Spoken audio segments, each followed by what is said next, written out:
Facebook scroll করতে গিয়ে আমার একটা ভিডিও ফুটেজ চোখে পড়ল সাংবাদিক মহিউদ্দিনের। তো উনি কিন্তু নির্বাহী ম্যাজিস্ট্রেট ছিলেন। উনি একটা কথা বলছেন যে চাকরি করে যদি তোমার সেই বেতনে যদি তোমার সংসার না চলে বা তুমি স্যাটিসফাইড নও, তো সে তা বাদ দিয়ে তুমি আলাদা কিছু করো, যেখানে তোমার বেশি আর্ন হবে সৎ পথে। তো আমাকে একটা জিনিস অনেক বেশি ভাবিয়ে তুলেছে যে উনি একজন নির্বাহী ম্যাজিস্ট্রেট। মানে সাধারণ সেন্সে উনি ওই চেয়ারটিতে বসে উনি নানা রকমভাবে ইনকাম করতে পারতেন।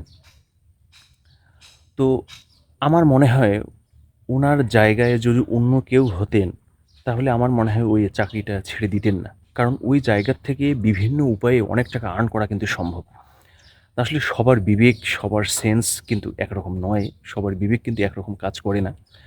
আর সেইজন্য আমি অন্তরের অন্তঃস্থল থেকে আমি ওনাকে সেলুট জানাই যে সত্যিকার অর্থে ওনার যে চিন্তা চেতনা, ওনার যে আ বিশেষ করে মূল্যবোধ, নৈতিকতা, সত্যিকার অর্থে ওনার ব্যক্তিত্বে এখানে ফুটিয়ে উঠেছে।